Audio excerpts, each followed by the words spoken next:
Hey guys, before we start, a quick shout out to Alpha Dog Nutrition for sponsoring this podcast. Alpha Dog products are now available at dusupply.com, and you can use code ALPHADOG15 at checkout for 15% off and a credit for free shipping to try it yourself. Now let's get you to your podcast.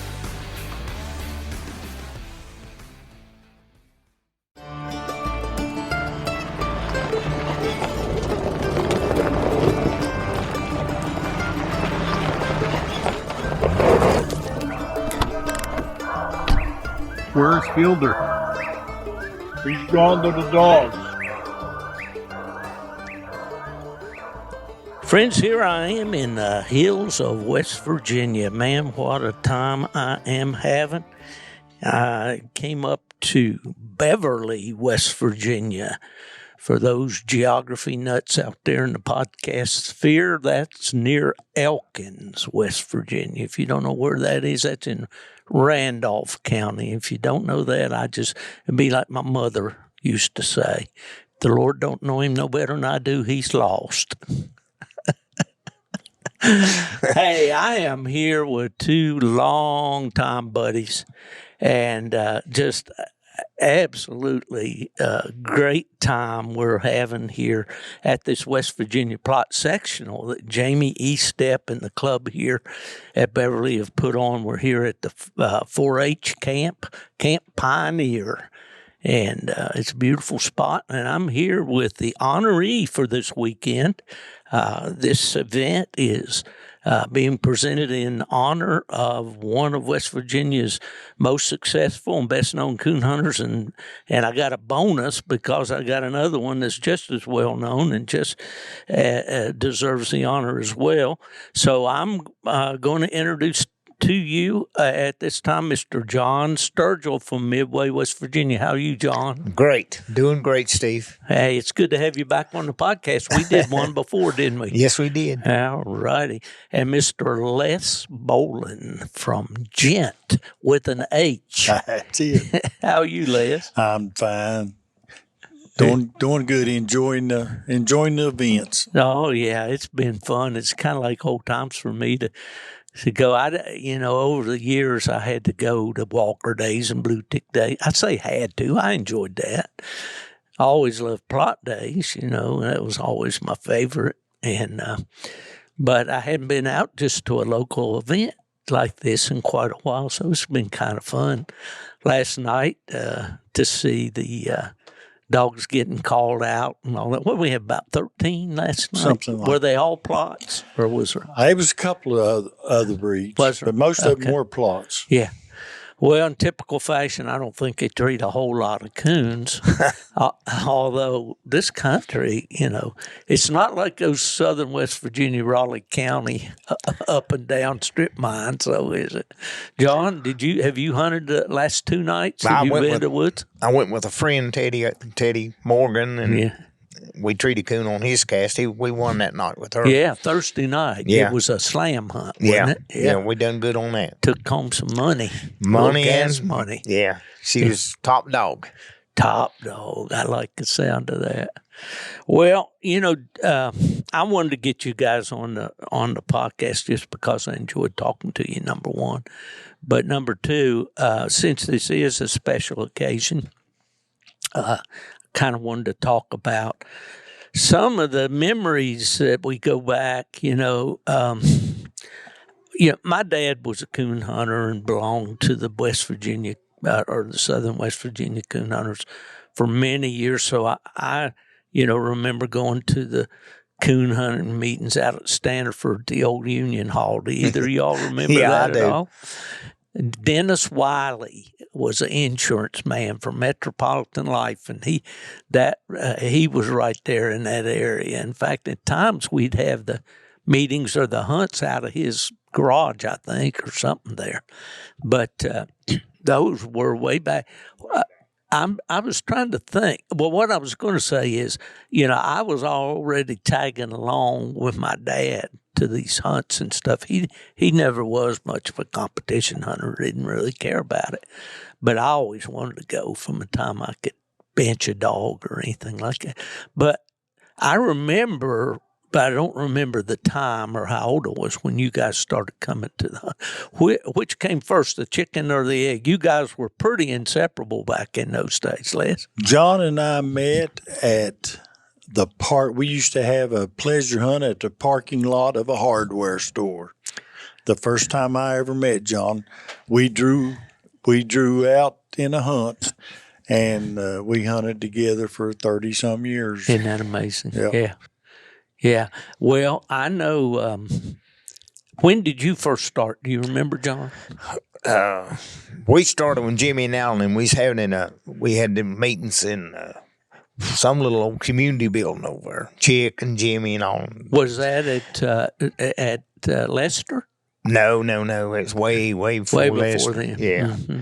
We didn't get started really till you kind of left. You know what I mean? Mm-hmm. Well, I remember. Well, that was '83 when I went to Michigan. But man, I was up in the attic the other day in a garage doing some cleaning, some stuff that I need to get rid of. I never understood my dad. He started giving stuff away. And I'd say, Dad, you need to keep that. You know, you get some use out of that. No, I want to make sure it goes where I want it to go. And so he started giving guns and this and that and all away, you know. And man, I'm beginning to feel that too, you know. I have done that already. Yeah. Well, let's clear the air on that. Everybody knows I'm older than dirt. I'm 77. How old are you, Les? 71. And you, John? 73, 74. Okay, so you're the kid. He's a baby. I had to lead him around. I will say John introduced me. The first registered Plott dog I ever saw was Old Tack. And we drew in that hunt in that parking lot. I drew Tack in a hunt and haven't looked back. I've had a Plott dog. It probably took me 2 weeks to find one. And I've had a Plott dog ever since. Isn't that amazing? Yep. Well, that was word of mouth advertising there, you know. Well, when you had a dog like Old Tack, you know, everybody kind of, you know, I think all of us were a little bit envious of John and Tack, and then you had Duchess, and you guys all had these Grand Night champions and all, and you know, of course, I kind of took a different tack with my coon hunting by going to work for the registries and stuff, and kind of took me out of the game. But man, I remember when we had that Southern West Virginia coon hunters, and I meant to say, I got off on a rabbit trail. I was in the attic looking, I found my old Southern West Virginia coon hunter's jacket. No. Yes, sir. And they were, let's see, let me get it right. Tan, beige, and had blue sleeves. I still got mine. I can still fit in mine. I was talking to our buddy Roscoe Mill, who moved to Alabama, and he was talking. He said he still had his and still wears it. In fact, I think I saw him at a hunt one time, Winter Classic or somewhere. He was wearing that jacket. Have to be 35 years old. Well, look back to 83, 2003. That's 40 years. That's 40 years. Yep. 40 years, think about it. But, you know, the thing that reminds me, though, is you go to a club. I remember going down to Bland with Robert Rash. We were talking about him the other day. Sorry, Robert. I hope you didn't hear all that we were talking about you. But anyway, there was a whole gang of those tan and blue jackets there. Yeah. I remember one time we went down in that country somewhere, and 10 of us stayed in one motel room. Marion, Virginia. Is that where it was at? Yeah. They was 10 in one room. 10 in one room, and all of us were Southern West Virginia. And we all had our jackets on. We wore it in the club, and everybody was in awe. Oh, yeah. What's this? Who's all these coming? You know? Yeah, man. Like a motorcycle gang. We had our collars. Just as soon as it get quiet, somebody'd say something funny, and the whole room would just break out, start laughing. Yeah. It was just a blast. Well, you know, I think the younger hunters, and of course, I get criticized for some of them think I talk down to them, and I don't mean to do that. God bless them. I'm glad they're enjoying it and young and able to do it, you know, but we just kind of had a thing going back then. It was like, a coon hunt was a big deal. It was fun for everybody. Yeah. If you didn't have money to go that weekend, somebody else would give you money to go. Yeah. It really was a great time, and of course we reminisce a lot. That's about all I've got left is my memories, And people say, "Where do you come up with all these story fillers?" I said, "Well, they're just there. They just roll in, and everything reminds me of something else." Well, John, they're honoring you this weekend, and I think it's long overdue, and I'm really glad that Jamie Estep. Jamie is a stand-up guy. He's a wonderful man. He's a number one. Listeners may recognize Jamie as being the guy that's now anchoring the coverage of the Tournament of Champions for UKC on their video coverage on YouTube each year, and does an awesome job at that. And he's a field rep for UKC and all. But Jamie puts on this West Virginia Plott sectional each year, and this year he's decided to honor. Did they do it in honor of somebody last year? It was Eugene Mr. Walker. Walker, okay. yeah. Well, I think I saw somewhere that maybe Eugene's down in North Carolina. They're having that Plott Fest down there. Unfortunately, it's the same weekend. Yeah. Of course, that's a long way from here. Yeah. But yeah, well, that's great, and Jamie, I guess invited you to come up, and just don't want to blow your head up too big here, John, but they had a nice dinner on Thursday night.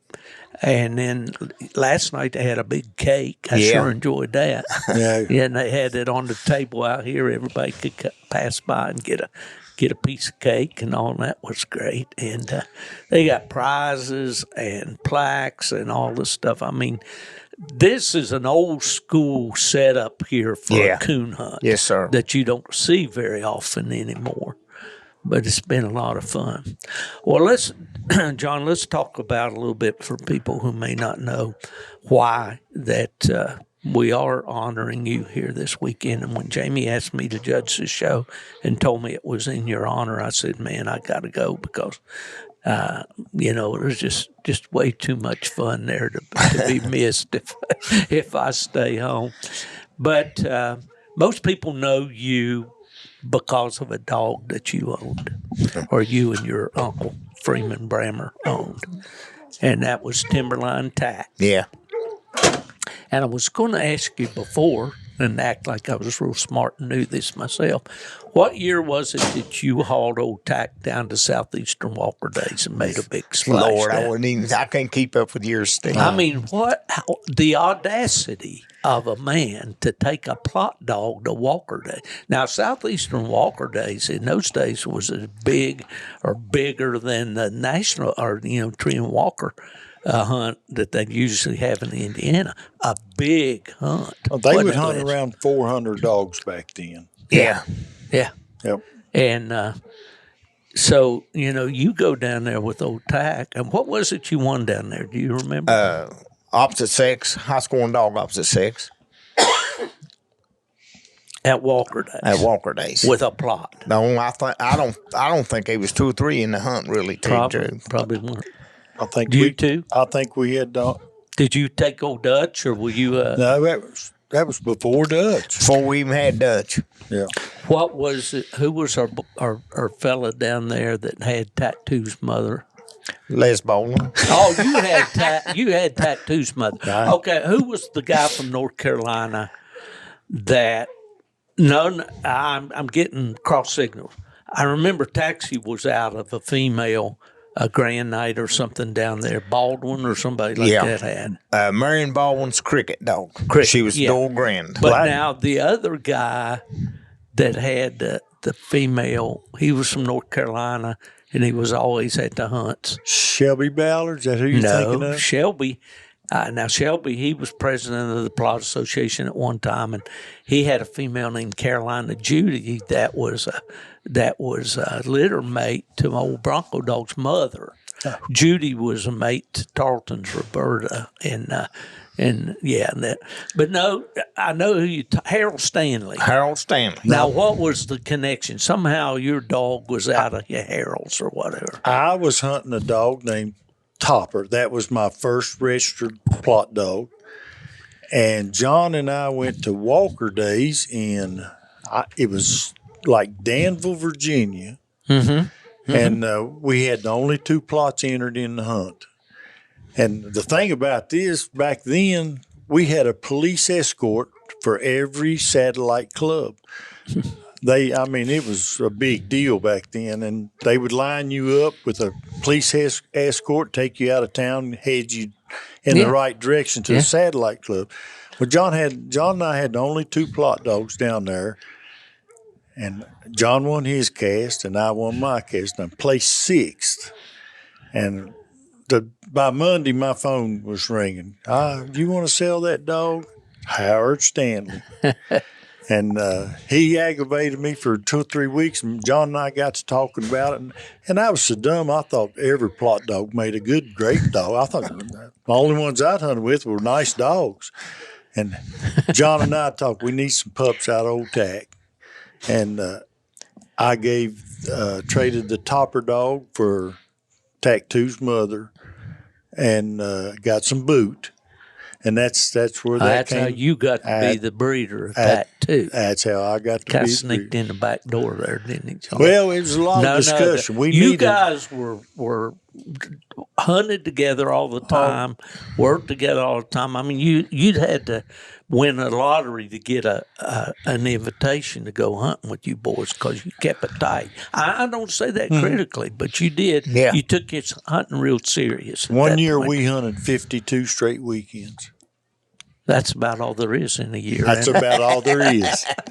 We never missed a weekend for a year. Isn't that something? And when we pleasure hunted, we had a scorecard with us. It was like going to school. Yeah. We would practice every time we hunted. We used every rule. We judged the dogs what they done by the rules. And see where you were coming up short and what you needed to do. We kept score on it. Yes. Yep. Yeah. Well, that competition hunting has always been a lot of fun for me. I enjoyed it. I loved doing it.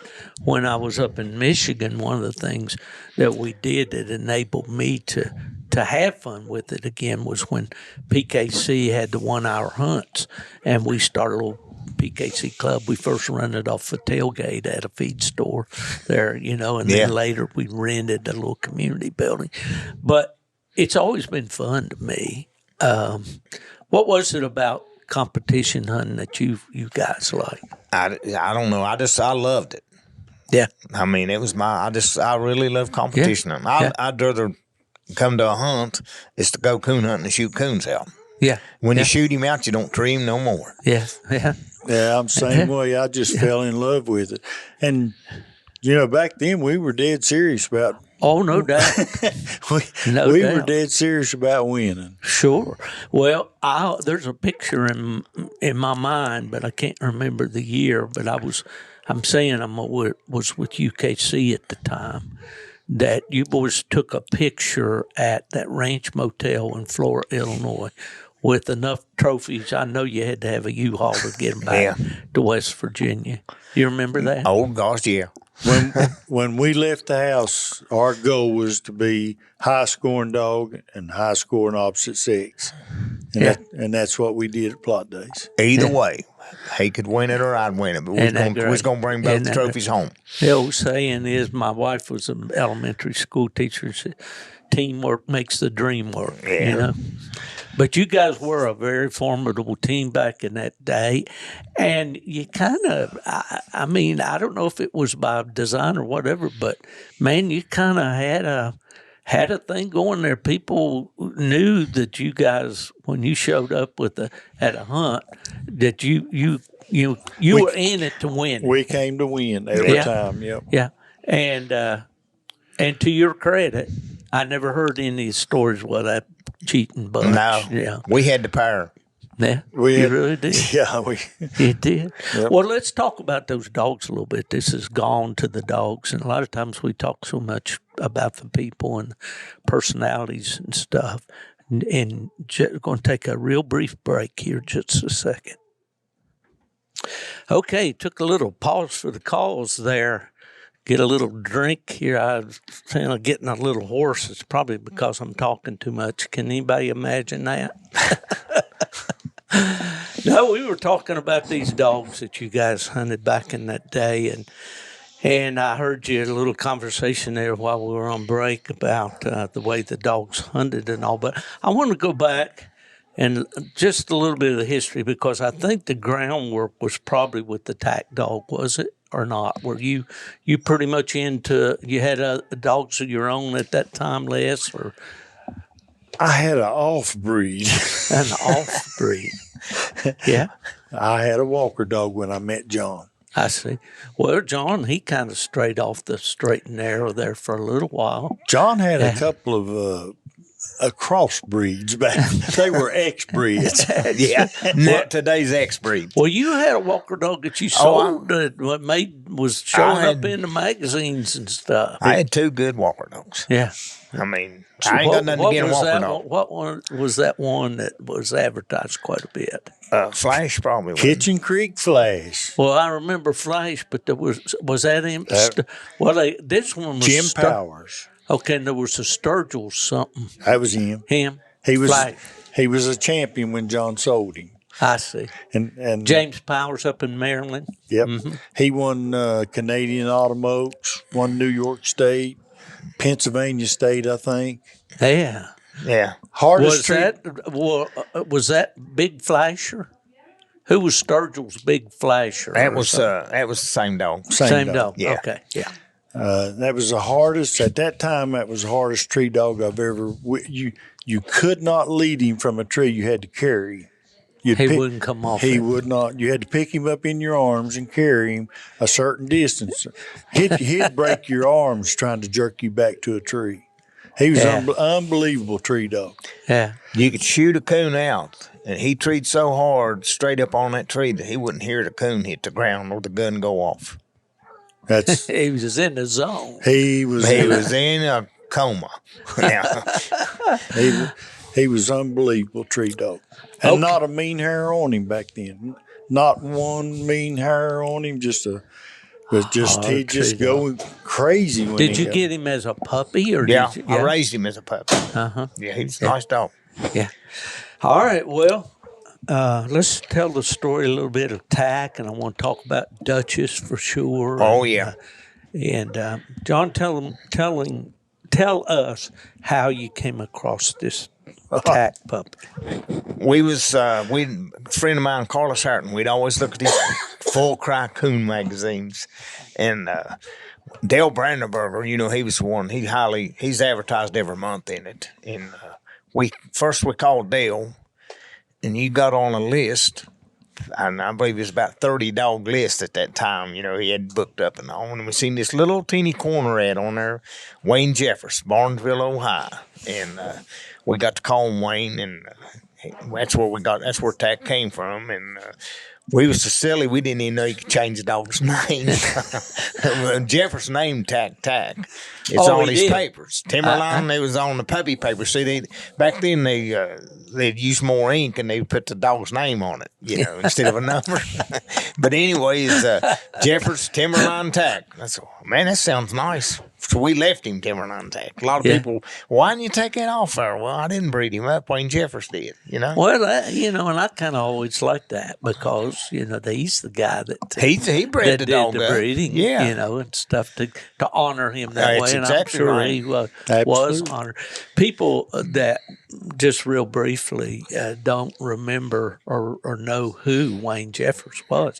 Wayne was a dairy farmer up there in Barnesville, Ohio.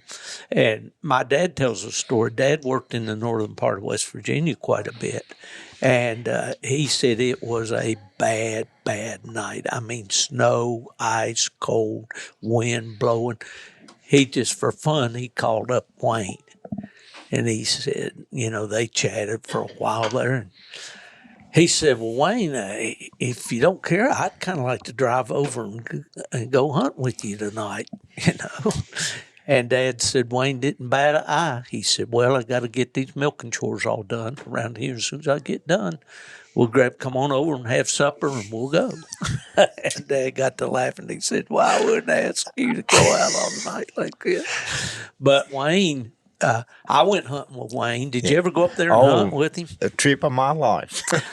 He had those Panel trucks. those panel international harvester panel things, and he'd pull into a hunt. He had a green one and a yellow one, if you remember, and on the door it said Timberline Kennels. And he'd have that panel, both rows of seats full of handlers, and then a wire or something in the back, and all the dogs just loose back in the back of that panel truck.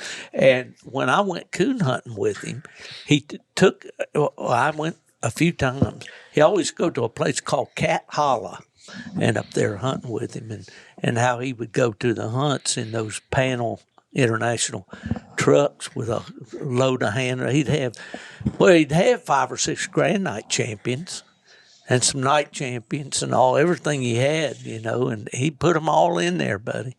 But what I noticed about him, we'd be going to the woods and all them dogs, them stud dogs, in the back of those vans just loose, and they get as boys will do every once in a while, they get to scuffling a little bit back there. Wayne, he'd just holler at them and they'd calm right down. Here we go. But man, he liked to turn a bunch loose at a time. That's what that was. Did he do that way when you went with him? Or? When I went with him, there was 2 seats, and he had one real old one he hunted out of. Mm-hmm. There was 2 seats in it, and one of them was kind of like on it, just rocked, wasn't bolted down. But anyway, he filled that so full of dogs, old Tack, he just got right up front between my legs. And he'd go to the back of that thing and open the door, and he'd let 3 or 4 out and slam the door back. And we done made about 3 or 4 drops down Cat Holler, had dogs going everywhere. He said, now, John, you can drop him whenever you want to. I said, I will when we stop the truck. I'll drop him.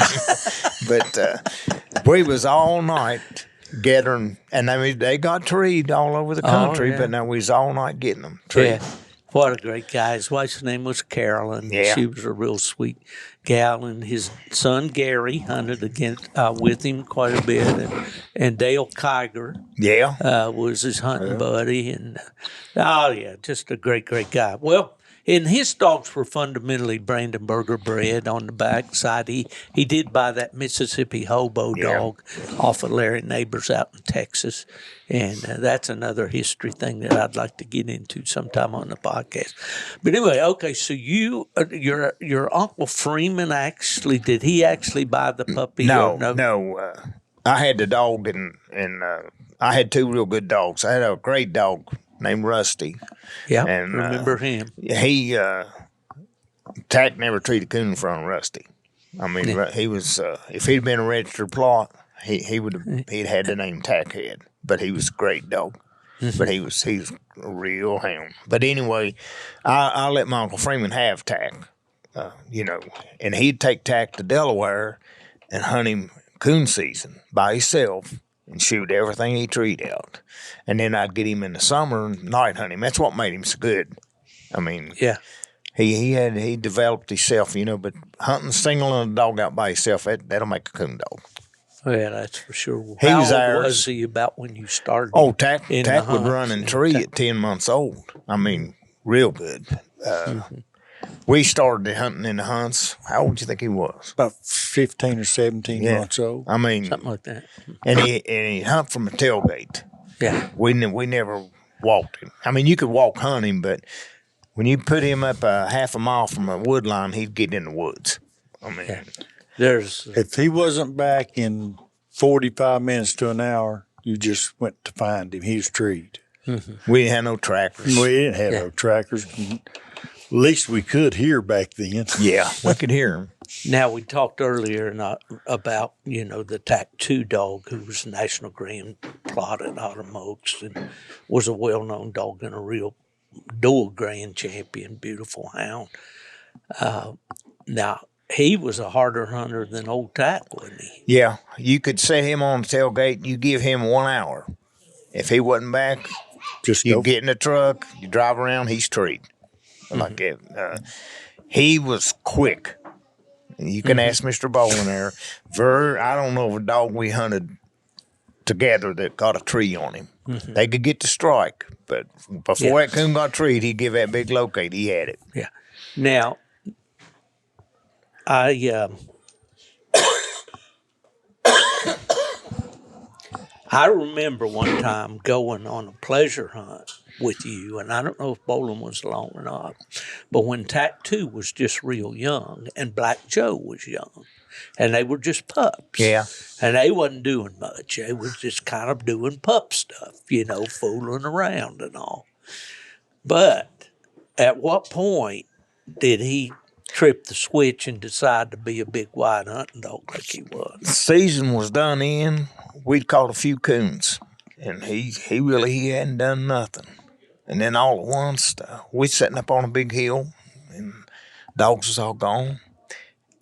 Way in there, we could hear a dog tearing it down.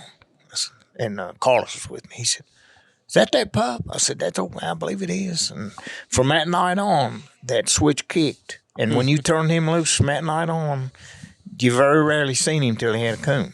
I mean, it's just the switch turned on. Well, that's just a lesson to everybody that's hunting pups and young dogs to use patience with them.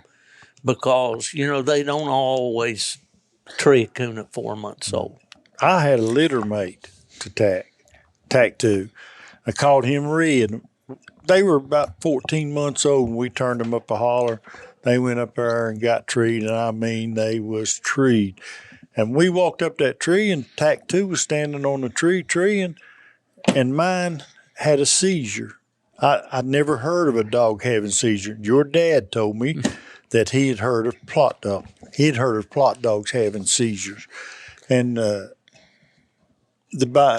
carried him back to the truck, and the next day he didn't know the difference between water and dog food. He was just brain was fried. Fried. And that's something. And they were every bit equal at that time. They were about 14 months old. Yeah. And I had to put him down. He never recuperated from that seizure. And your dad told me it was like epileptic, but I'd never seen one. But I have seen two since then. Well, before we got Plotts, my dad had a great black and tan dog that would have seizures. Seemed like when he got excited at the tree and got to treeing pretty hard, it would trigger that, and he'd go into a seizure like that. And my brother had a litter mate to him. And we lost him on the first day of hunting season. He was a year old in Watauga National Forest. He ran out on trash. And we stayed up there a week hunting and never did see him again. People don't believe this story, but it's fact. The next year, as we drove in Watauga Park, that dog crossed the road in front of us. And my brother got out, put a lead on him. We took him to camp, and he passed dog food. So the game warden or park superintendent, somebody had been taking care of him for a whole year. For a whole year. Well, that's pretty good. And was he a better dog when you got him back? He was, and made an excellent bear dog. Awesome. Made a real nice bear dog. He really did. Well, there's a story about these big country dogs and the big D dog that, Walker dog people and everybody pretty much in the coonhound world knows who Big D was. He was lost in South Carolina, and I think it was for over a year, and he showed back up. That's when a guy named Don Gostomsky from Indiana owned him. He later ended up with Russ Beller and Randall Myers and those guys. But that's an interesting story. It was unreal. We couldn't believe it. He just ran across the road as we was going in. Yeah. Well, I guess anything relates to this in coonhound world and breeding dogs. Tack was a standout dog. He was a coon dog, no doubt about it. Everybody knew that. But he reproduced a lot of good dogs, didn't he? Yes, he did. And that, the old saying is, you don't get the dog, you get what he produces or what he throws. But at that time, Tack was the number one dog in the whole nation. In the country. And he bred the number one females. He bred him to Yeah. the Yeah. top females. Yeah. And about everything he bred him to produced good dogs. Yeah. Well, now, did you all get good pups out of Tack and Duchess? I bred Duchess to Tack 2, and Tack 3, and we got good pups out of all three of them. Each litter made 1 or 2 night champions, but they were all above average dogs. Yeah. Now let's talk a minute about Duchess. Tell me her background. I was sitting at a swimming pool in Tell City, Indiana, and a gentleman named Jim Cannon come up and started talking. I've heard that name. Jim and I was sitting at the pool, and I had a litter mate to Tack Tack 2 that I took out there to sell. And Jim, I showed him the pup. And I said, I guarantee the pup. I said, he'll do something. Well, he took him home, turned him loose on a farm, and something happened to the dog. I don't know if he got killed or what. But the next year at Plott Days, I run into Jim and I said, how's the pup doing? And he said he didn't make it. He said something happened to him. And I reached and got my billfold. And I said, I'll give you money back. He said, no, you ain't giving me your money back. He said, you can't guarantee they won't something happen to them. I said, well, I'll give you money back. I said, I need a dog. He said, I got a farm-raised female that I brought out here to sell. She was out of Zip. Kansas. And Ranger. What was Wilkins. No, Garrison. Warren Wilson. No, it was Garrison. Jim Garrison's Ranger dog. no, it was Warren Wilson. it was Warren Wilson. Warren Wilson. Yeah. That was what she was out of. And Zippy was Heat. Was Heat's mommy, maybe? Yeah. No. Yes. Yeah. No, she. No, Queen. No. Queen was Here's Heat's the mother. way. Joe Boy. Joe was Boy. his dad. Joe Boy was out of Queen and Wings Plott Puny. Weems Puny, that's right. One of his dogs was a half mates, and we just brought her home. She was a farm dog. I don't know if she'd ever even been tied. Yeah. Probably. Well, to clear the record, I had my mic muted, but Kansas Zip was bred to Weems Plott Puny and produced Kansas Joe Boy. Joe Boy was bred to Shortridge's Queen, and that produced the world champion Sizzling Heat. So anyway, And Jim and I became friends. We talked on the phone, for years after that, and always tried to hang out some at Plott Days. And I really thought the world of Jim. Yeah, we all did. And, Yeah, number one man. yeah, He was great. Chris Powell and I wish it had worked out. Chris Powell and I, when we first started these podcasts, we were kind of the first ones to be doing a coon hunting podcast, and we called it Houndsman XP. And we attempted to record with Jim at Plott Days in Tell City. And we didn't know what the heck we were doing, and the recording didn't turn out. It just wasn't something that we could air. And I wish it had, and I asked Chris later on if he kept that recording, could we salvage anything? And he said no, it was unusable. But Jim called me one time, and he was going to write a book, and he wanted my life history of coon hunting, and like John's. I don't know how many people he contacted, but he got several. I mean, mine was like 10 or 12 pages, but when his house burnt, every bit of Lost it all. Yeah. Lost it all. yeah, I went to Jim's one time. I was there. I had to go out to Garmin headquarters back when we first started getting Garmin involved with coon hunting. And they were developing the collars and all that stuff. And I got to go out to Olathe, Kansas, which is just outside Kansas City. And that's where John lived in that Jim, thank you, was living in that same area. So I got to go hunting with him. and we hunted some female there. He had that Amos dog there at that time. I think did Wade Man own that dog or that there was a dog named Amos that he had, and I can't remember who it was. I don't know. We was at Plott days hunting, pleasure hunting before the hunt started, and I was hunting brindlebark, and he had Joe Boy, and we turned him loose, and they hadn't been gone 5 minutes. We had to beat collars. He turned his tracker on, no Joe Boy. And he gets up on top of the dog box and says, "Earth to Joe Boy, Earth to Joe." They found him like 7 miles from where we turned. That's a little deep, don't you? That's a little far. But we don't know if he was hauled or if he actually went. But he was like 7 miles from Earth to Joe Boy. I'll never forget it. He done the same thing with me on a night hunt one night. Really? Yeah. Yeah, well, he would have been right in there with the boys nowadays that are hunting these deep and long. Oh, yeah. Yeah. Well, there was, I can't even remember the dog's name now, but Joe Boy had a brother, and it figured in the back of some of the dogs that I got out of that Solomon dog back when I had old Roper and Wrangler. They went back to the brother of Joe Boy, and I can't right now remember who it is. Well,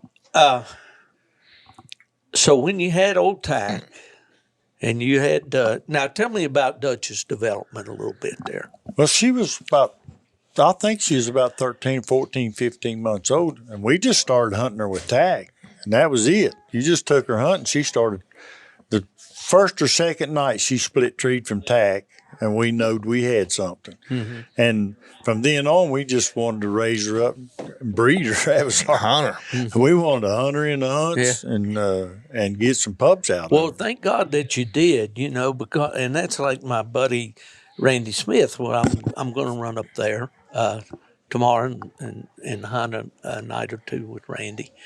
But he's kept these females down through the years, and he'll take them out there, and when they produce in the night hunts, they're winning and all that, and he's satisfied that they've done what they're going to do in that arena. Then he starts breeding them, and he breeds them, and that's how he's getting a lot of these good dogs, and a lot of guys will keep, not that we had anything worthy, but my dad, he just hunt them.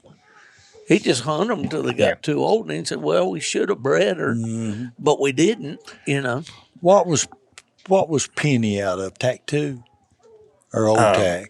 Penny was out of Old Tack. We bred Duchess to Old Tack, and Ron Hayworth got a female, called her Penny. Mm-hmm. And Duchess won the Isaiah Kid in like 82, and Penny won it in 83. That's awesome. There you go. She won, Penny won high scoring Isaiah Award, and Tack 2 won opposite sex that year. Yep. Yeah. That's cool. Well, then you took Tack 2 to Autumn Oaks. Well, anyway, did you ever hunt old Tack at Autumn Oaks? One time, got beat by a 3-legged blue tick. a good 3-legged blue tick. I would say it had to be a good one.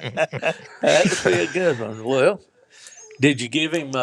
He done good. On him? He done good, but that one done better.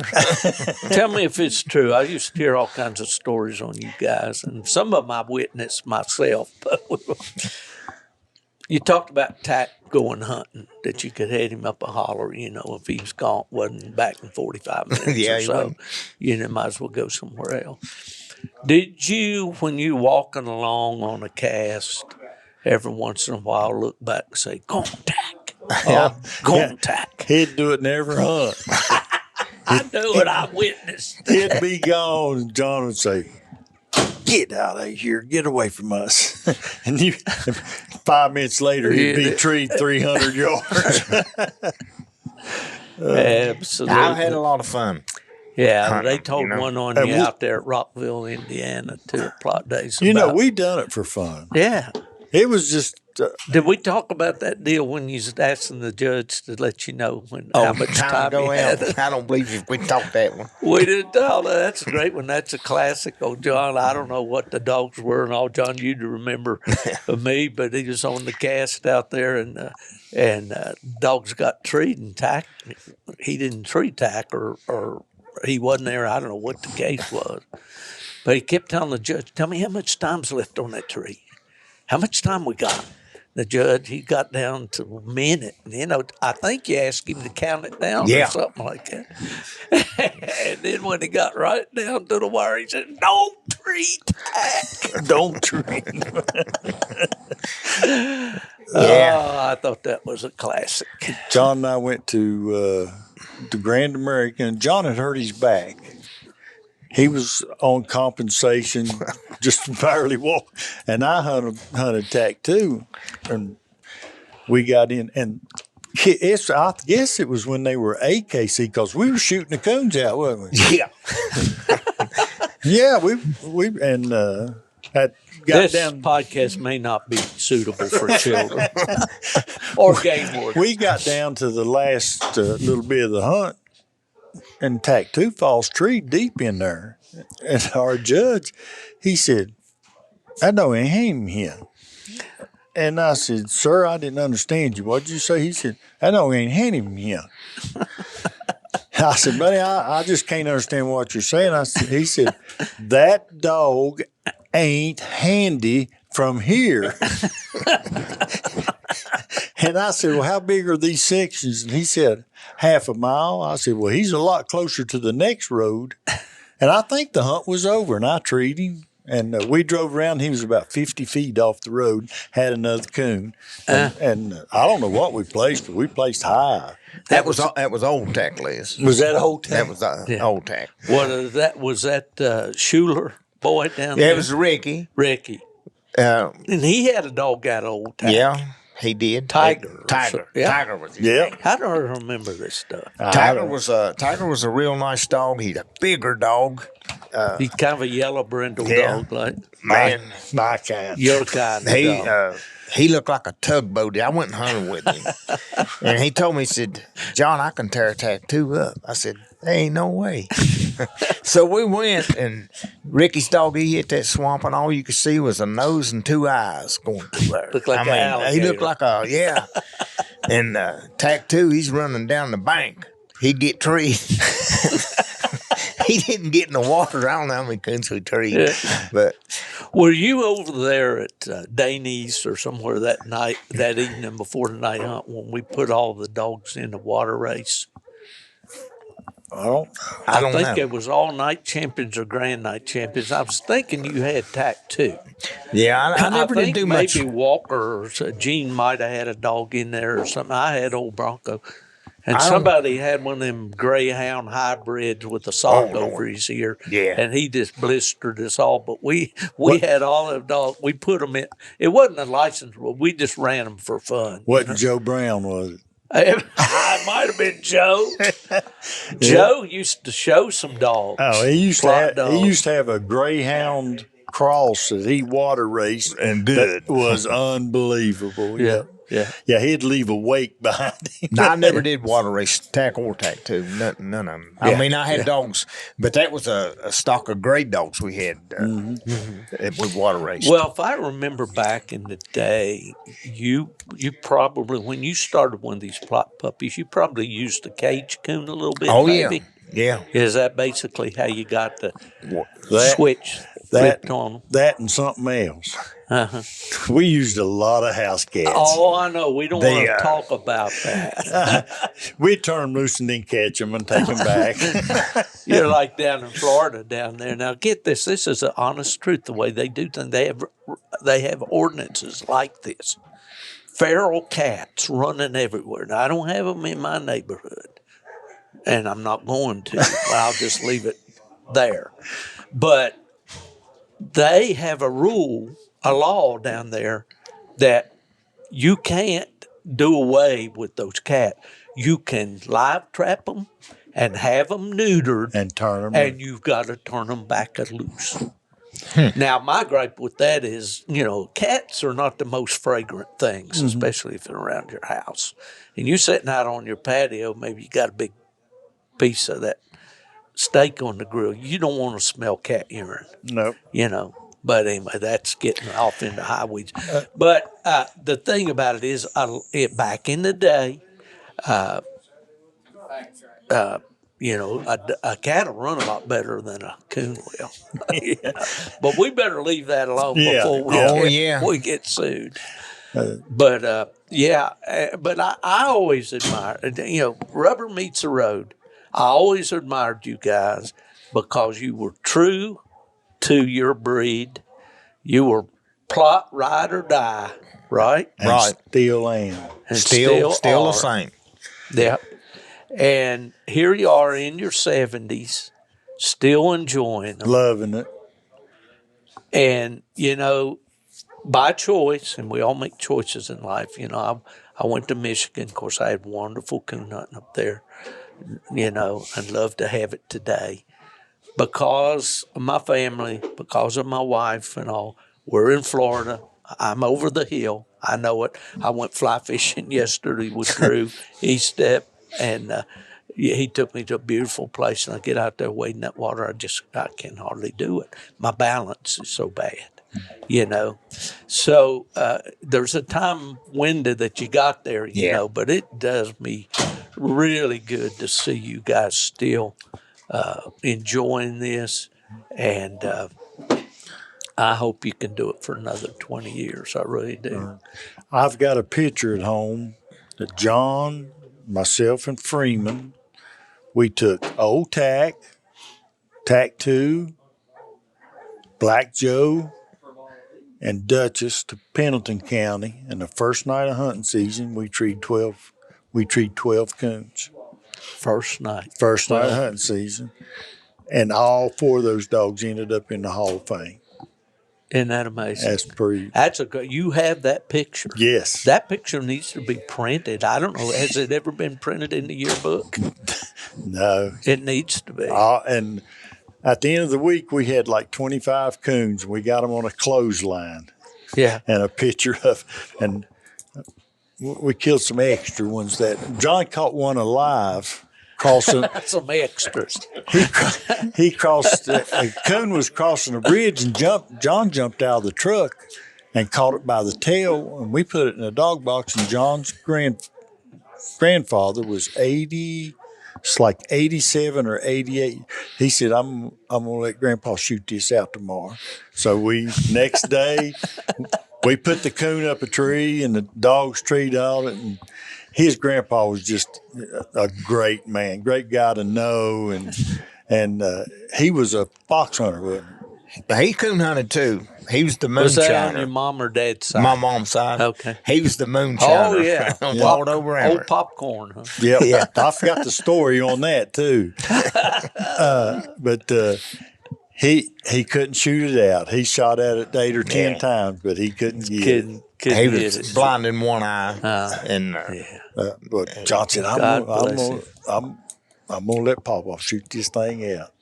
That's his last coon. Okay, were you two together, or was it somebody else, or one or the other of you? I think the night that you was coming back from Monroe County, and you stopped up there at the John Henry Memorial up on top of the mountain there. And there was old hippie boy sitting on the steps. Do you remember that story? No.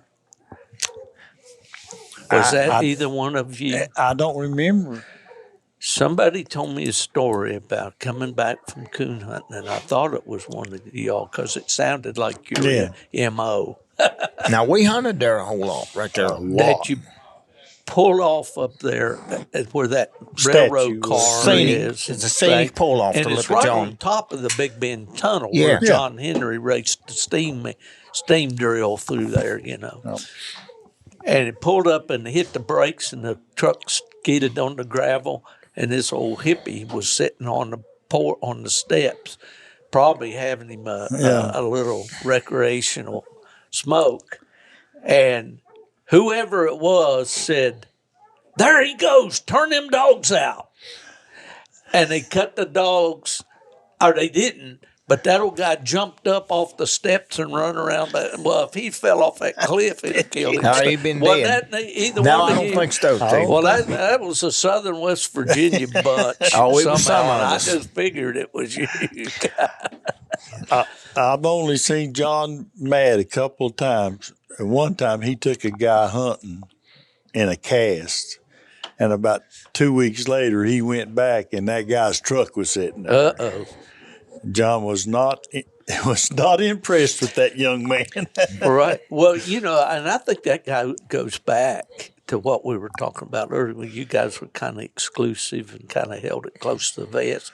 And that's in that day with the number of coon hunters that we had in our area and the few coons. If you had a good hunting spot, you didn't want to take anybody in there. The first time John ever took me hunting, he made me promise I wouldn't go back. The first night we ever hunted together, we went to Hands Creek. Yeah. And he said, "No, I don't want you going back." Well, I couldn't have found Hands Creek. He said the first time we ever left Raleigh County, we passed the sign that said Monroe County, and I said, "Goodbye, West Virginia." You've never been that far. No, he never went that far. Well, I remember one of the places, and y'all hunted it too, that we used to like to hunt was over there at Forest Hill, Skinny Lowry's place. I've been there with your dad. Yeah, and I found out later they called that was a name for that holler, and I never knew it. It was Johnny Cake Holler. Johnny Cake. Yeah, but later on, somebody would come, Mr. Lowry, that lived there, and Tommy said, "Well, some of your buddies was by here. They said they hunted in here with you and wanted to go." And they was, who was I don't know, but Every time I think of your dad, him and John and I went up Talcon hunting, and the dogs. He was hunting bronco. John had tack-two. I had Dutchess. And they struck red hot, and then they scorched around the edge of the field, and they all just fell trees. We walked in there, and there was a big bobcat walking the limbs in a big oak, and John and I cut us a limb. We went to working on ours, and your dad was over there petting bronco. They was about eye to eye. That's a good boy. That's a good boy. If it treed, he wanted it treed. He said, "Guys, Plott dogs do things like this." I'll never forget that. It's the same dog. I was hunting with. Do you remember the guy out on Paul Fink out there? In fact, there was a court case in the paper where he killed a bear that was coming in there doing damage on his place. On his sheep. On his sheep. And I think he got out of that somehow. But we were hunting with Paul, and he took us over to his dad's place over across the highway. What is it? Is that East Area Road? Yeah, I guess. But anyway, and we got the dogs out, and I had a pup out of Bronco named Punch. I remember having her. But we cut them out, and we were still easing around this old farm lane there around the pasture field. Of course, it was straight off on one side and up on the other, and on her old Bronco just come treed. Well, he stopped the truck, and I said, "Well, he's treed. I'm going to get in there to that pup and fool my pup." And while they was fooling around, I got down there, and it's on a poplar tree right on the side of the hill, and there was a gray fox up in that path. And I knew gray fox would climb trees, but I figured they had to have limbs and stuff. This thing was 15, 20 or feet or more straight up in that slick poplar. No, I've never treated a fox. One went to the happy fox hunting ground, and then he found new life. Yeah, because I got the thing, and I taught Bronco what a fox was. Go ahead. Tack-two run a fox, I think, one night, and I saw John break him. It didn't take but once. Yeah. Well, some of our old methods, might have been a little harsh, but they were what we had at the time. That's it. Yeah. We didn't have shocking collars and GPS collars or even beep beep collars. I think Jim Gatton came out with a Saturn lighted collar. Did you ever have one that had the little When lights to when you we or something? started hunting together, there was 3 people I never could keep up with. I never was a fast man in the woods. It was John Sturgill, John Harris, and Curtis Griffith. Curtis Griffith. My God, he could get through the timber. There's a good story that goes around with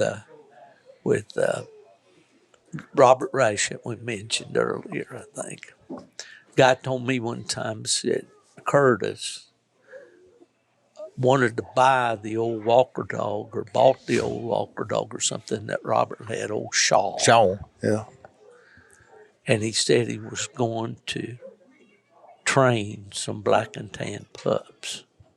And I don't remember who said this, and maybe you do, but the answer was, wow, old Shaw never lived long enough to train them black and tans. But I have seen John run a dog down off of a deer and Administer some corporal yes, sir. punishment. I mean, he'd take off and cut them off. Yeah. Well, that's all we had back in the day. That's all we I had. remember my dad made a grapple hook. It's like two like this and put a rope on it and tie and go out and find a deer and turn the dog loose with that dragging that drag. Piece of clothesline. Yeah. And then they'd get hung up somewhere, and then that's where the training started. That's where we started breaking them. That's exactly right. Well, guys, Les, I know you got to head back to the Southland. Yep. You're still at the same place. How long have you been there at Gent? I moved there in 78. Gotcha. 78. When you were from Coal City, Coal City, West Virginia. outside of Sophia, and John's from Midway, which is right there. We lived about 8 or 10 mile apart until 78. It used to amuse me to go over to John's, and he'd say, now, boys, just don't worry about nothing. All I own as far as you can see in any direction around here, and won't nobody bother you or your dogs or anything. John's boys, both of them have grandchildren now. And when they were 5 and 7, we took them hunting. Oh, yeah. Mike, one of them. Right? I carried Mike, and he'd carry John. And we carried them boys all over Little Bluestone. And they would go with us almost every weekend. I talked to a boy on Facebook, and I haven't met him personally, named Nathan Johnson. And he's from Wyoming County, I believe, but he hunts on Little Bluestone all the time. We talk about that. That's some rough hunting. That's some rough hunting. Still is. You walk down that river, oh, that's nice. But when they go up over the side, you just sit there and think, oh, Lord. Here we go. Yep. me and John and Freeman spent a whole night in Little Bluestone, stuck up. And all we had was a dog food bag. John went up in the mountains and drug off a 6-inch tree, 20 foot long, and we made a lever out of it, and we carried rocks in a dog food bag. And we worked all night long to get out. Well, there you go, guys. When you get caught in the woods, that's just another one of your tips from Gone to the Dog podcast. For more tips. A lever and dog food bag. I wondered what the application of the dog food bag was going to be. That's what we carried the rocks in. Yeah. Well, guys, it's been great to visit with you. And John, we appreciate you, brother. Well, I'm glad, and I appreciate them for doing it for me. Yeah. Yeah, I didn't want to go to heaven, and then they say, John, after you died, they give you a big plaque. So I got my cake and got to eat it too. Yeah, well, that's wonderful, and it's very well deserved. And I'm going to bring the guy in here now that's responsible for all that, and I want you to hang with me a little bit, if you will. Well, thank you, Steve. I enjoyed it. Well, Les, it's a pleasure to have you, and hadn't got you on the podcast before. We need to do one just you and me, and One and one. There's got to be a bunch of stories. I don't there know how many stories John and I could come up with. I know. We probably rode 300,000 or 400,000 miles together. I don't doubt it at all. I don't doubt it at all. We drove all the way to St. Louis one time to try a dog out and didn't like it and turned around and came home. Oh, man. That's dedication. Les Bolen from West Virginia and John Sturgill, the honoree at the 2024 West Virginia Plott Sectional. I want to bring the guy in here that is responsible for this weekend, and that is none other than Mr. Jamie Estep. Jamie, how are you doing, brother? I am good. I'm glad you got me down here because I turned it over up there to Drew, my son, and just told him to run it. So if we want to talk for the next 2 hours, I'm happy. So that's it. Well, John, you can hang in here with us a little bit, and then if you want to get out and get around and see what's going on right now, we got bear events going on. I think they're in the 3-dog bear bay right now. Okay. So we've done the youth, and we've done the youth bay, youth 2-dog, 1-dog bay, and 2-dog bay, and I'm pretty sure they're doing the 3-dog right now. So, well, these Plott people love their bear hunting. They love that bear hunting. I'd like to say thank Jamie for doing this for me. Hey, I really appreciate it. It's our privilege. I mean, he's a houndsman of any breed. He's for all of us, not just Plott, Blue Tick Walker. Great ambassador. He is a great We're person. going to blow his head up so big he's not going to be able to get. But you know what? That's well deserved. He is well deserved. Listeners, you will know Jamie Estep for being the anchor for the Tournament Champions coverage on YouTube, and he's just got that under his belt here within the last couple of weeks. Yeah, just finished it. I guess 2 weeks ago, is when it was, and that was a trip. It's been fun. I enjoy doing that. Friday night was a little long. We was on the air, I think, about 7 hours, but it was a lot of fun. Well, having done that the first year. Mm-hmm.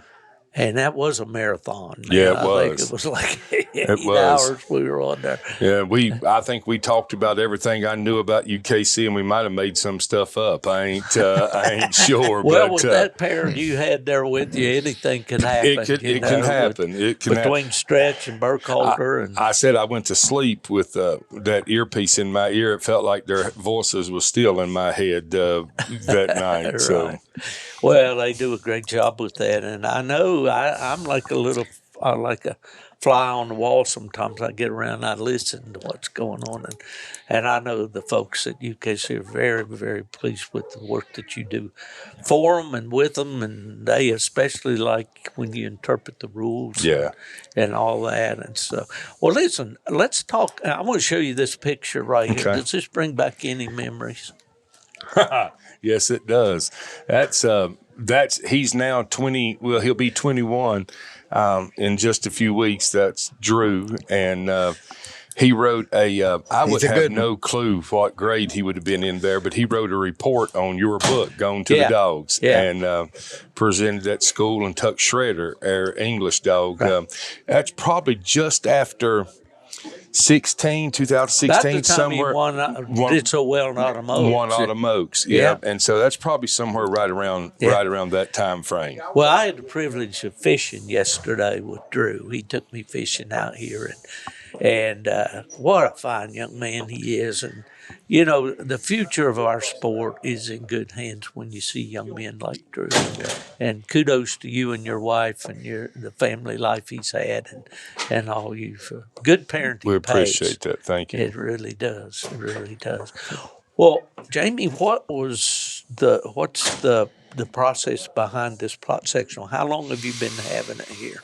This makes our 4th year that we've hosted it. First year we just had the Plott Sectional as you see it right now, and then I think we had Big Game Nationals along with it for 3 years. 2 or 3 years in there, and then now we're back to just the West Virginia Plott sectional. Moved big game nationals to North Carolina. I mean, what's the purpose behind it? I mean, there's really, to be truthful with you, the purpose behind it for me doing it goes back a long time ago. I mean, you know, I always say the biggest thing about UKC and the biggest thing about the Plott breed, the biggest thing about the Plott sectional is atmosphere. And I mean, people don't drive to West Virginia to tree coons. I mean, that's just the truth. You can go a lot better hunting in anywhere, almost anywhere than West Virginia. But we really strive every year to have a mini Plott days. That's our goal as a club. I loved when the Plott sectional was in Pocahontas County. I had a hunting camp in Pocahontas County, and I can remember many years when it was down on Lobelia Road, we had to hunt and camp over. Les was telling a story about Watauga State Park. We had a camp just before Watauga State Park on Beaver Creek Road, so I knew that really one of the times I've been more lost in my life than was on Law Run, just out of Cal Price State Forest there, but. I can remember coming up to the West Virginia Plott sectional. Then, you know, you'd have Kenny Rourke and Little Kenny and Gene Thorne and Mophead and what was Mop's buddy? He's dead now. I was just trying to think of his name. He died in the woods. Gene Lambert. Gene Lambert. Exactly. I mean, and you'd have all of them staying with us at the camp. You can't help but have fun. I mean, that's the whole. And so we just try to create an atmosphere to where people can enjoy. I mean, that's all I can, you know, that's all I try to do. And the older I get, I guess I see that's more important. It is. So that's, and so let me say something before John jumps off here. You know, to answer a question, maybe I'm getting ahead of myself here. No. One of the things that I would say to John and to say to other people, you know, for me, growing up in southern West Virginia, well, a few years back, I just finally come to a realization, why do we wait till people's dead before we honor them? I mean, that just makes no sense to me. That just makes, and for me, I'm 50 years old, and I look at him as an ambassador, as somebody that's opened the door for me. And that's what I want to try to do, but I want to give him honor. You know, I said it yesterday in the bench show. When I came to Leicester at a club in Leicester, a little guy, you knew you were going to draw John or Les, and you knew they were there to win. I mean, but I mean, it was just a great door being opened. And so for me, it just made sense you can't think of a Plott dog. And I mean, you say a Plott dog, my mind goes to a tack dog. I mean, that's just, and there's other breeds as well. You think of Pocahontas, you think of Gene. I mean, that's just, and so, it was just, you know, a true honor to be able to do this for him. I'm the one honored. Well, hey, you deserve it, man. Thank you. Well, Yes, sir. John, we're going to roast you after a while. I think after the bench show and all, I don't know if Jamie knows that yet, but he said, you know, or I think it was your good friend Teddy Morgan that asked me if I would have a few remarks. I said, oh, boy, I would never turn down a chance. All right. But, Sean, it's been great to have you on the podcast again, and I hope you just enjoy this I've enjoyed weekend. it maximum. Yeah. Well, thank you too, Steve. Well, you're welcome, brother. All right. It's great. Okay, we're going to let John Sturgill, the honoree here at the West Virginia Plott Sectional, go out and enjoy the events, and we're going to continue to talk to Jamie here just for a minute. Goodbye. Bye, buddy. Goodbye, West Virginia. Thanks, John. Okay, Jamie. All right. I wanted you to tell me a little bit about the back in those days when you were a kid growing. Now, where were you born, Jamie? I was raised in Bradshaw, West Virginia, in McDowell County. I guess if you want to say born, I was born in Richlands, Virginia. So if you know West Virginia, McDowell County was right on the line. A house I still own in McDowell County is only about 2 miles from the Virginia line. So we're right there. So, I mean, I grew up hunting in Tazewell, Virginia, was one of the biggest clubs. Where my brother lives. Black Diamond Coon Hunters was and that was always kind of they had that. You probably remember it for years. They had the a black and tan sectional. Yes, they did. Like the first part of March, I think it was. Absolutely. And you knew, baby, you made it to that hunt. That was the door that was opened to the rest of the competition season. And do you remember at all the days of Willie Davis? Oh yeah, very much. And Gene Joyce. Yeah, he Willie. was a black and tan. I always say Willie made cool before cool was cool. I mean, he wore the hats that had the little feathers on it. You know, the scrambled eggs. We call them on the bill. Yeah, he was cool before cool was cool. Yes, I remember Willie well. I've talked about Willie a lot of times on my podcast, and he was such a colorful guy. Yeah, and so many stories. Well, I wondered if you remembered or those days. I did. I remember. Going to Christiansburg to hunts. I mean, down there and did you meet Lindell Price back in those days? Knew Lindell very, very well. You know, Lindell was kind of, there. You was talking about my son earlier. It's hard for him to wrap his brain around. Then as me being a field rep with UKC, now you was a field rep, then went to work for UKC.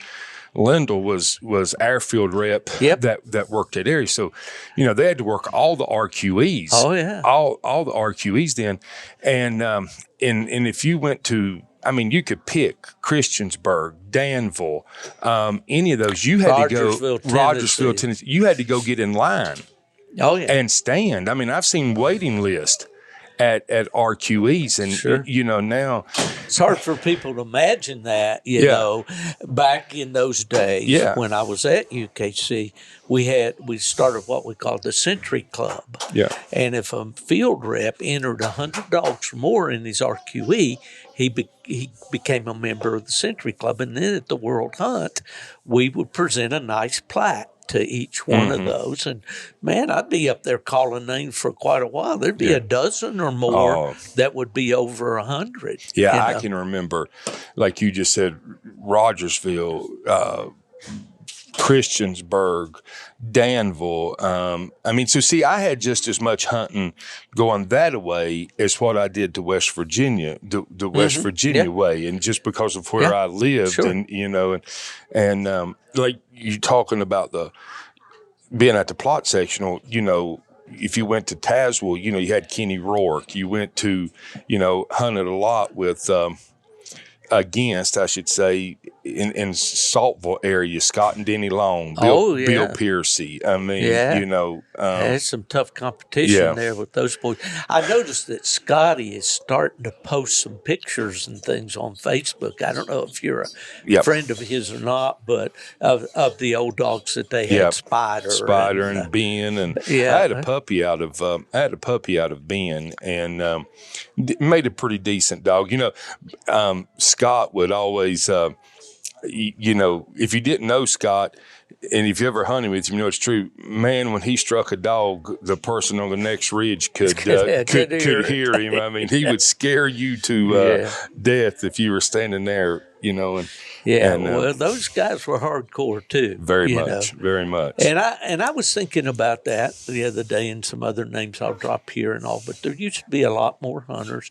We mentioned Gene Thorne here. We called him Mophead, that blonde hair and all. What a colorful guy he is. And I don't know if Mop still hunts or not. I think his health is pretty rough. He actually sent me a message this week, just. Wishing us good luck or something like that. He just, I think his health is failing. Him and my dad were real good friends. They could just cut up real much together. What a colorful guy. I remember at Plott Days one year, I think we were at Pomeroy, Ohio.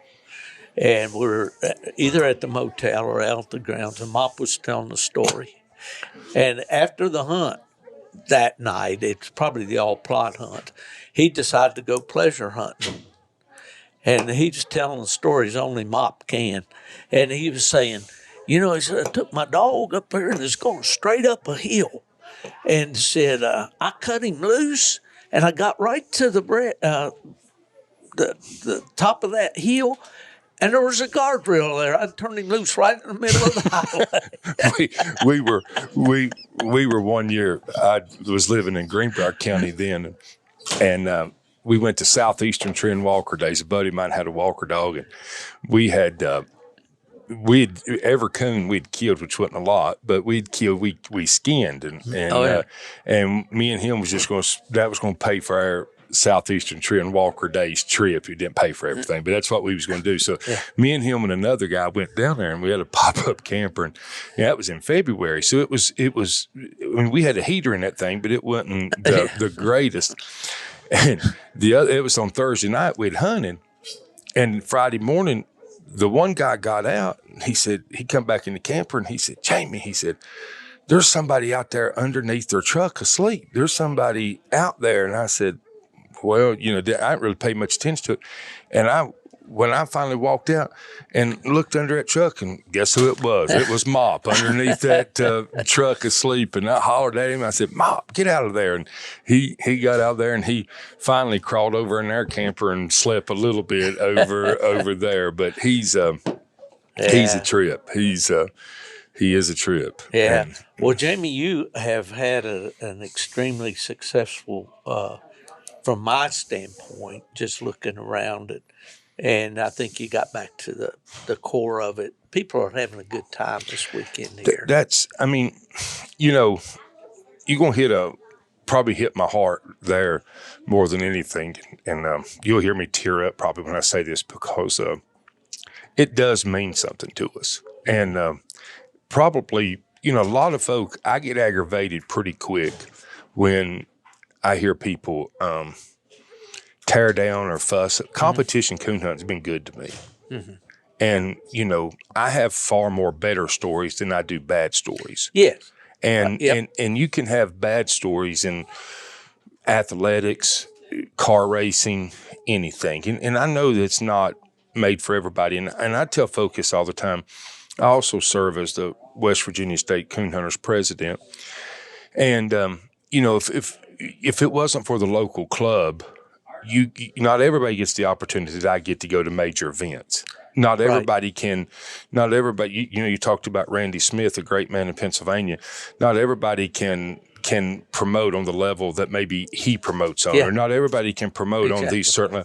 But if everybody gets involved in a local club, everybody can still enjoy. Everybody can still, and people ask me all the time about a club, and I tell them, there's three things important. There's three things to make a club. Number one, you got to have kitchen help. Number two, you got to have guides. And then number three, you got to have 2 or 3 old guys that can sit around and just keep things happening. That's what, and if you can have those 3 things, you can have a successful club. We had 2 guys, they're dead now. Actually I got to do one's funeral, and the family asked me to wear my hunting stuff. And so I actually preached a funeral, and waiters, a light, had a dog on the stage, and everything. And so, awesome. So for me, it's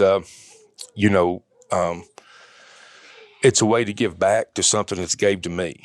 Feeding everybody on Thursday and it being free.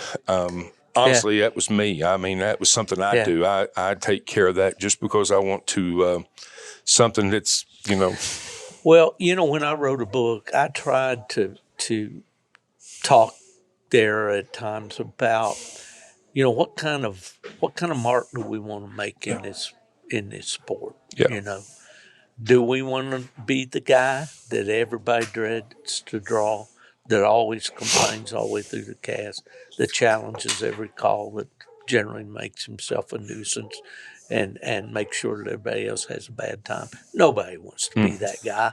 Even that guy, he really doesn't want to be that way, and probably would change if he could, But for every one of those, there is a multitude of good people out here to have fun with, and they all bring up stories. Yeah. You mentioned the Black Diamond Coon Hunters Club, and I went to a treeing contest.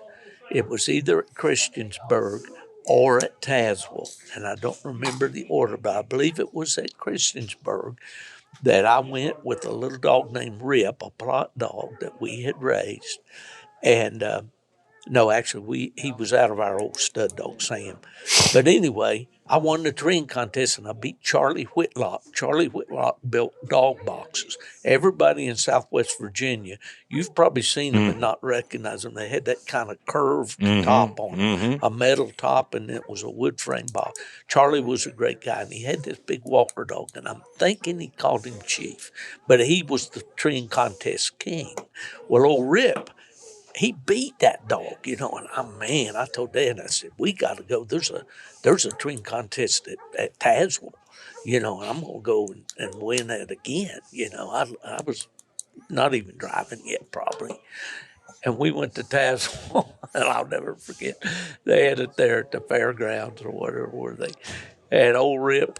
I cut him loose when they said turn him loose, and he ran in that ring, and he smelled around that pole and cocked his leg on it and shot out there, boy. He was so he was one and done on it. But mentioning Tazewell brings back a memory. You know? It's crazy. And like you was talking about treeing contest, and the thing, one of the things when we talk about this event every year is we try. I can, growing up, I'll be honest, I don't enjoy participating in water races that's not my my cup of tea. It's not my cup.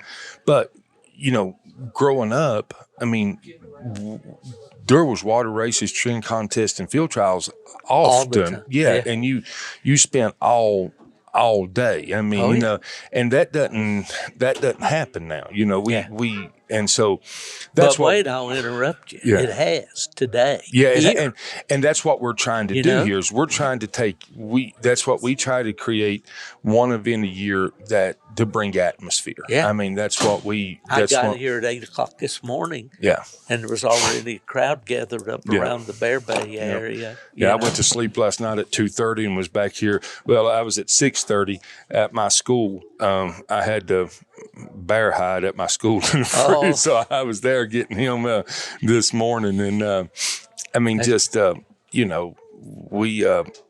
it's what we try to do. It's what we Well, the listeners need to know, and I think most of them do know this, but don't think about it. Every time you go out to a club or an event, I don't care if it's a 1 hour hunt or midweek, or it's a pro slam or whatever it is. You touched on it. You hit the nail. Those elements that you mentioned about, having a kitchen and having guides and having a community there of support to keep it going. You can't do this game without that. No. And everywhere, Mr. Hunter, out there that you go and haul your dog, somebody is putting the work in, doing the preliminary stuff, making sure the licenses are all set up, the schedule, the conflicts, yada, yada, on down the line. Thursday, I was hoping to get off from work early on Thursday, and it didn't work out just because one of my guys had a death in his family, and so I finally got off, and I was scurrying, trying to get everything. The last few things he was talking about, somebody doing the work. My mind was going 100 miles an hour a minute, and I get pretty wound pretty tight sometimes, and I'm going, and so I stop at Walmart at the gas station, go in, and get me a drink, pay for my gas, $30 worth of gas, and I'm paying for the gas, and the phone rings, and it's somebody about this hunt. I take the call. I walk right back out after paying for my gas, get in my truck, and drive off. Don't even get my gas because my mind's going. And I realized going around the road, coming here, that I didn't get my gas, and so I called Walmart, and they had realized I'd been dumb, and so they got my money. So I got my gas yesterday. I get it when your mind's going wide open and stuff. So I was reprimanded one time in a review, and this was back when I was in my early days of podcasting, and the guy said the old man needs to quit interrupting the guest with his stories. We want to hear from the guest. So I'm mindful of that, but I will say, when I was president of the Plott Association, we put it's a 2-year gig. You have to. You go off after 2 years and you assume a 3-year directorship. And I was in my 3rd year as a director when UKC opportunity came along. So I had to resign as a director, But anyway, my point is that last day of Plott days on Saturday, when we got all the dogs called out, we'd been at it 3 days, Thursday, Friday, Saturday. And, like you, I wanted to make sure everything was right. You're a detailed guy. All you got to do is look around here. Organization, leadership. I tried to be that guy. I looked right and left, and I didn't see a soul. This was at Flora. We're up in the off where the kitchen area is up there. I looked, and my camper's down there under the oak tree. I looked right and left. There isn't a soul to be had to stop me. Because you know how it is, Jimmy. You take 3 steps, somebody stop. I literally ran to that camper, slammed the door, locked it. We had it hooked up to a water hose, and I turned that shower on cold, and I must have stood in that shower for 30 minutes or more, and then I just fell on the bunk. Yeah. I was done. I was wrung out. I get it. That's we just did my zone for the TOC, and Mount Gilead, I have to give those guys props. Putting over 200 dogs in the woods now, is tough. Exactly. And these guys, and that's the coon hunt mecca. As just as much as anybody anywhere. Yeah. You got the Howard Club, Nova. There, Bucyrus. We put them dogs in the woods there, and still had guides left over, and that's rare. Oh, yeah. That's rare. Yeah. That's exactly. That's that rare. shows that coon hunting is still alive and well in Ohio. Yeah, sure. it's and you see, like working the Winter Classic, and it's seeing the guides there. Now with UKC doing the walk-ups, there's a little bit of danger there. You don't know what you don't know, and but still yet they're able to put these dogs in the woods. They put these dogs in the woods, and it's I last year at Autumn Oaks, the Friday night walk-ups, we worked our full selves to death getting all them walk-ups. I bet you. And Saturday, we were it's a lot slower. Well, just a question on that, and I think I know the answer, but you really don't turn anybody away. I don't think they've ever turned anybody away. Not in the years that I've done it. Right. And I've never heard a story or that they have.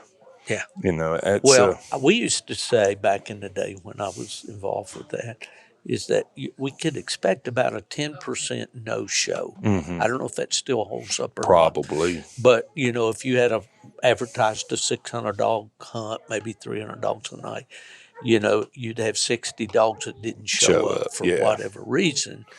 Well, if you can, that's free money, and then to put back in. If you get more. And then pick up that many more, then you double your money, So I understand why they do it, and kudos to them to try to accommodate everybody. Yeah, and it works pretty smooth. They get them in, we get them in and out. It does a pretty good job, and so it's not that bad, but it does create. I remember last year it was like, wow, look at this. It was a big line. It was I certainly wouldn't lecture you or try to change anything about what you're doing, but you're a very, very busy man.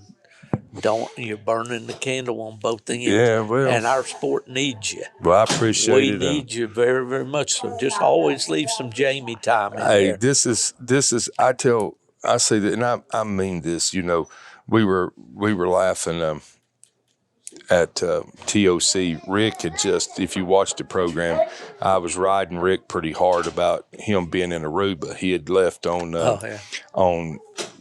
Friday night after we got the dogs drawed at Mount Gilead to go to Aruba. And Steve was saying something where he was going on vacation. I don't remember. I think Cancun, but I'm not sure. And I said, well, for me, this is my vacation, and my wife's working the kitchen today. And she'll tell you this is I'll be tired tomorrow, but I mean, this is And something this I isn't the enjoy. only hat you wear. I wear a few You're others. a public school teacher. No, I'm actually a Principal, an okay. administrator at a Christian school, Awesome. and I pastor.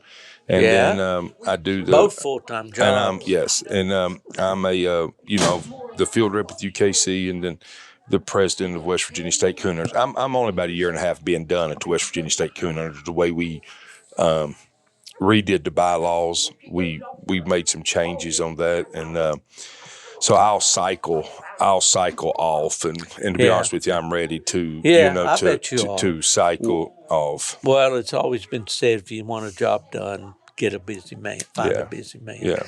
And there's something within us, and I was that guy myself down through the years that, I look back to my days in that Southern West Virginia Coon Club, and I've joked about it so many times. We used to have water races out at Shady Springs there, or in Lanark, in Piney View, a guy named James Logan's farm out there. But somebody had to drag the drag. Somebody had to crank the coon across the pond. Somebody had to put the ad in the magazine or the paper. Somebody had to order the trophies for the event. Somebody had to sell the pop. And I was that guy most of the time. Yeah, and and I loved it though. Yep, and that's what I loved it. I do, and it's I'll get frustrated from time to time, but it's I enjoy it, and Well, I mean it's. It shows when I come here this weekend and I see all these folks around. I can't remember the guy's name. I think me and you talked about it one time, and I know Kellum and I did at UKC. I went back and read a script.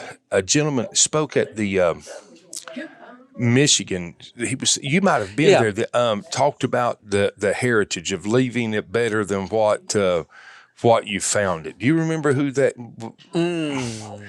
Where did you hear this? I heard.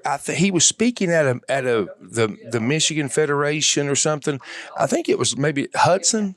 Joe Hudson. Maybe Joe Hudson. Maybe Joe Hudson is the president of the Upper Peninsula Bear Hounds. I think it was him that was talking about leaving the heritage better than what you. Was found. he a hunter himself, a houndsman? Yeah. It wouldn't have been Mike Thorn. I cannot remember. Thorman. I can't. I don't know. Yeah. Okay. I don't. Was I in attendance I don't know. there? I don't know. Okay. I don't know. I can't. But I just. Well, Michigan is a state. I lived there 22 years. Michigan is probably the best organized state for all hunters combined in the country. Mm-hmm. They have a conservation group called MUCC, Michigan United Conservation Clubs, and they encompass all. It could be trap shooting clubs, it could be a fly fishing club, it could be a retriever club, a coon hunters club, a bear hunter. All these clubs come under that broad umbrella. And, they've printed a magazine for years, and they had a weekly TV show and all this. So there's that. And then there's the bear hunters out of necessity, Michigan Bear Hunters Association. I was privileged to be on the board of that while I was up there. Then the Michigan Hunting Dogs Federation, a guy named Arnold Welch, a coon hunter from Tennessee originally. He started that, and that's thriving up there. So, and then Joe Hunt and Nancy Hudson live in the Upper Peninsula, and they started the UP Bear Houndsmen up there. So there's a lot of organizations, and they all kind of work together. I wish every state could be that engaged. Yeah.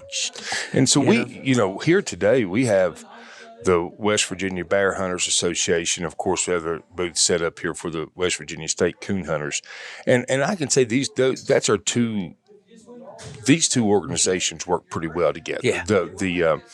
I'm in contact a lot with the bear hunters. The Did you work butlers any with Gary Knapp?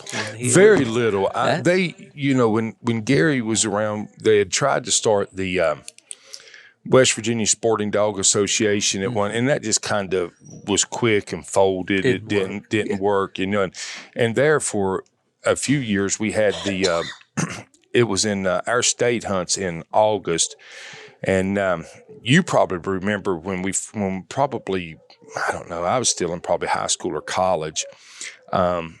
Had the West Virginia Sportsman Rights Hunt was in July, I think it was, or June, and it held Purina status a little bit. They'd hold it out at Grafton at the fairgrounds, and I remember that was the first place I'd ever seen a UKC beagle hunt. They ran them right across the hill behind the fairgrounds. Everybody sat there and watched them beagles work over there.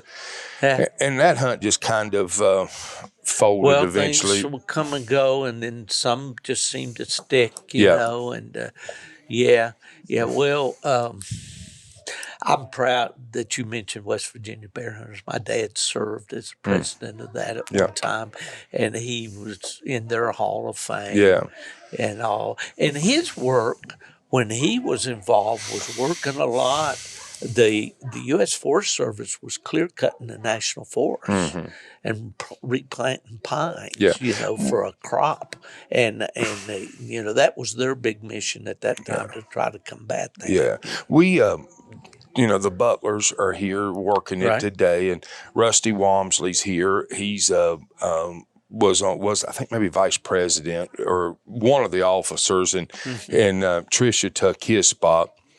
And we do a really good job of watching legislation in West Virginia. These two organizations together, and we each have some contacts with the rabbit hunter. Rabbit hunters don't have an association, but they're good enough contacts that we can let everybody know what's going on if there's an issue, and so it's pretty good, and so I have to say the bear hunters and ourselves work pretty well. One thing we started doing as the state coon hunters that's really opened the door for us, and just let people know that we're real, let people know that we exist, is the last 2 years we've set booths up at the West Virginia Hunting and Fishing Show.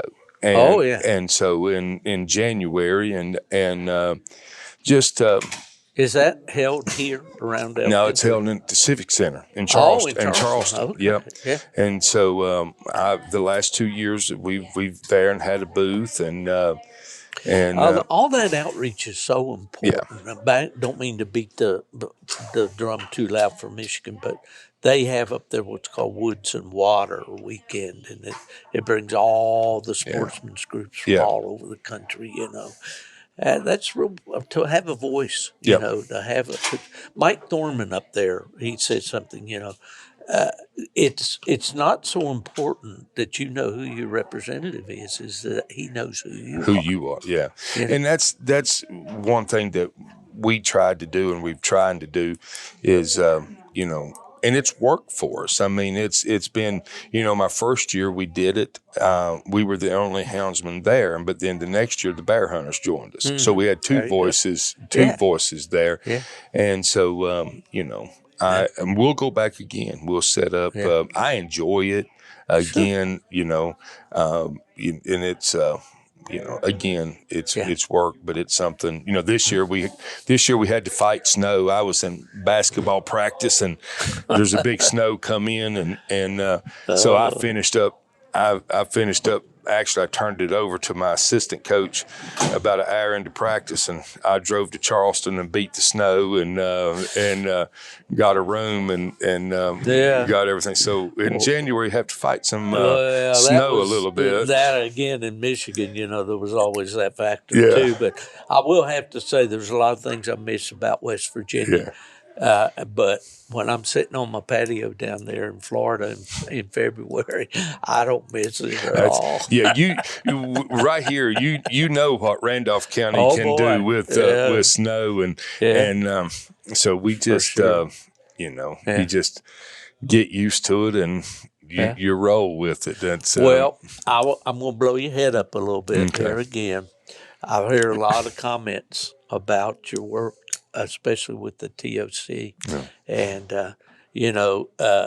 and he was a great guy, but the predecessor, your anchor there, was not a coon hunter, and everybody knew he wasn't a coon hunter. And he kind of got the year that I worked with him, J. Paul, Yeah. was the first year, and he was talking about all these positive points Yeah. and things, So, you got to walk the walk and talk the talk, and these coon hunters are very discerning. Yeah. They know whether you're the real deal or Yeah. not. And you're just doing a super job. And it's not, I enjoy, you're just talking. And that's what, it's, they say, well, how hard is it? Well, it's not that hard. I mean, you got to get those introductions, get them right.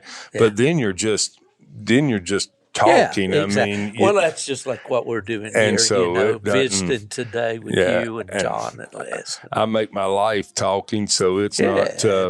I can talk dogs all day long, and I don't know. We have been at it here, you and me. I don't know. Well, I had a hiccup there, and I had to restart, but I may end up running this one as two different programs, but it's been a really great weekend so far. Looking forward to the rest of the day here. Yeah. Thank you so much for the good accommodations over there. That's a nice place there. Yeah. The motel you provided, I really appreciate that, Jamie. Well, we appreciate you coming, and again, you might have been gone from West Virginia quite a good while, but you're still part of West Virginia, and so we're proud of them. In the work that you've done. I said that yesterday. There's probably, I'd say there's nobody alive that's ever been alive that can say they've worked for all three major organizations. Well, I just run out of registration. And so you just run out of red, so you had to retire. And and seeing changes. I think I told Drew yesterday. I said, because I think you were with UKC when the first Winter Classic happened, right? Oh, yeah. And so, and so I can imagine, here's something that's, at least you had a hand in birthing. It might not have been your full-blown birth, but at least a hand in it. And seeing it still happen today. And I will, I'll take credit, I guess, and I hate to do it because I certainly don't want people to think I'm it's all about me, because I had a lot of good help. Yeah. A lot of good help. But the Winter Classic was my idea, and Fred Miller and I were on 9 airplanes in 2 days looking at fairgrounds throughout the South, and we wanted an event down there that the UKC hunters could enjoy. We knew that the Grand American was there, but it was under a different registry at that time. So, that was one of them. I had an interesting conversation with Jacob Coons yesterday. And, of course, Jacob's very much involved in the UKC Beagle side. I started that. I told Jacob, I said, you probably don't know this, but I judged the very first UKC final, our very first licensed trial. It was in Darlington, Maryland. I've heard that. And there was a dog named Testament's Jack that won it. I don't know. He was kind of probably old handy and old ready cross.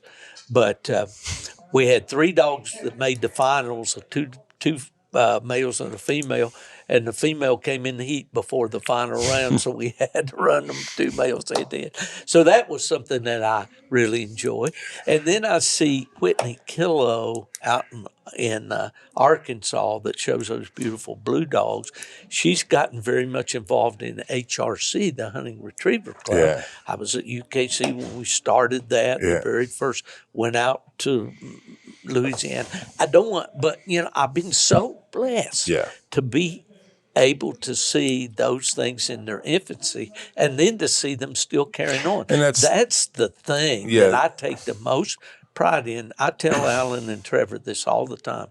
You guys have taken the ball and run with it. I can remember at this event, Alan had came down to this event and brought some stuff down and worked it, and he and I went uptown and ate, and that was just the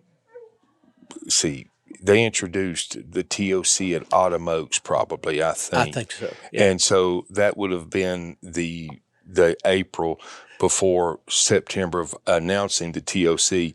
You know, and I remember Alan saying, it'll either work or I'll lose my job, you know. So, I mean, you know, and I know that's not true of his statement, but he was just talking about the effort that, you know, and so to see, you know, you guys do that, him do that, I mean.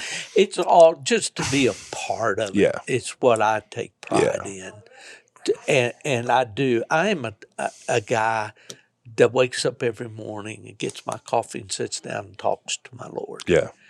And I thank him every day Yeah. for the life that he's given me. Yeah. And I always tried to stop when I could think of it in front of a crowd, if it was at Autumn Oaks or Winter Classic or World Hunter, wherever it had to be, and thank the coon hunters. Yeah. Because I said, because of you guys out there, I was able to educate my son. I was able to make a living. I was able to travel all over the country. I was able to meet some of my closest, dearest friends. All of this that I'm thankful for. Oh, it's I get it. I mean, you know. I know you do. And And it it's, shows. And, you know, I guess that's why I enjoy it. I mean, it's Well, it is, unusual that I was able to make a living at it, you know, and very few are. It's kind of like a kid growing up in the inner city. He wants to play in the NBA, but the chances of him actually doing that are very, very slim. yeah. And I had no idea whatsoever when I was a kid over there in Beckley, you know, participating in those field trials.